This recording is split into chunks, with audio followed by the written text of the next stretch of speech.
අපිට පස්සේ ක්ලාස් කරන්න ආපු මේ ජෙන් එකේ සර්ලා ටිකක් ගන්නකො හරිද? ඒතකොට අපි ගත්තොත් මදුෂාන් ගත්තත්, උපුල් ගත්තත්, ලසන්තස ගත්තත් ඔය තුන් දෙනාගෙන් කවුරු ගත්තද? ඔය ළඟදී වාහන ගත්ත දෙතුන් දෙනා ගැන හිතන්නකො. ඒගොල්ලෝ හරිද ළමයි? අන්න ඒගොල්ලන්ගේ වයස්වල තව ඒගොල්ලන්ගේ වයස්වල හිටපු කට්ටිය හිටියනේ. හැබැයි දැන් ඒගොල්ලෝ අවුරුදු 20 ගාණක් වෙනකොට මේ ඒගොල්ලන්ගේ අවුරුදු 20 ගණන් වල හිටපු තමන් එකට කැම්පස් වල හිටපු යාළුවන්ට වඩා දැන් ගොඩ අය යාළුවෝ හැමෝටම නෙවෙයි එතනින් ඉස්සරහට ගියපු අයත් ඇති. නමුත් සැලකිය යුතු සංඛ්‍යාවකට වඩා ඉස්සරහට ඇවිල්ලා තියෙනවනේ ජීවිතේ අඩු වයසකේ. වටිනාකම් කියන ඒවා මේ ලෝකේ එන්නේ. මම මේ කියන එක හොඳට අහන්න. වැලියුස් කියන ඒවා එන්නේ ස්කිල් එකට.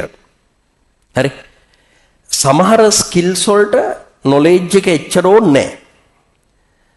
අපි ගත්තොත් එහෙම උදාහරණයක් විදිහට දැනුම් පොතේ පතේ දැනුම එච්චර ඕනේ නැහැ. ක්‍රීඩකයෙක්ගේ ස්කිල් එකට පොතේ පතේ දැනුම එච්චර ඕනේ කරන්නේ නැහැ. සමහර ස්කිල්ස් වලට දැනුම වැඩිපුර ඕනේ.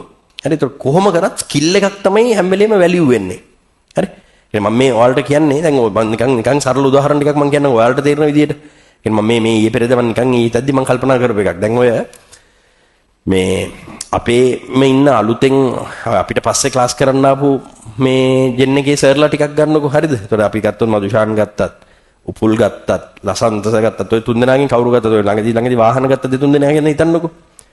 ඒගොල්ලෝ හරිද ළමයි? අන්න ඒගොල්ලන්ගේ වයස්වල තව ඒගොල්ලන්ගේ වයස්වල හිටපු කට්ටිය හිටියනේ.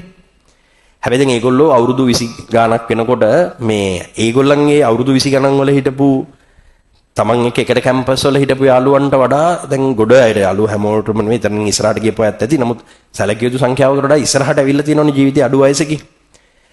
එතකොට දැන් ඒ දැනුම හැමෝටම තිබ්බට ඒ දැනුමෙන් හැමෝම ක්ලාස් කරන්න ගත්තට අපිට තේරෙනවද ස්කිල් එක තියෙන අය ඒ ස්කිල් එක කොහොම හරි හසුරුවාගෙන කරලා ඉස්සරහට එනවා. ඒතකොට ඒගොල්ලෝ ටට්ටක් ගාලා ඉස්සරහට එනවා. ඒතකොට ඉගෙන ගත්තාම ඒකට ස්කිල් එකක් එකතු කරාම ඉස්සරහට යන්න පුළුවන් කියන එක ඒක වඩා ඒතකොට ඒකෙන් තමන්ගේ ජීවිතයේ ක්වොලිටි කියන එකනේ වැඩි වෙන්නේ.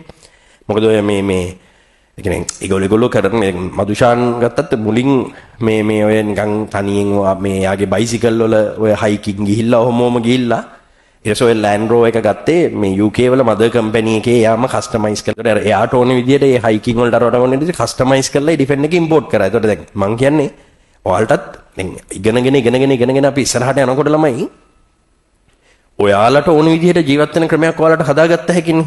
එහෙම තමයි වෙන්න ඕනේ.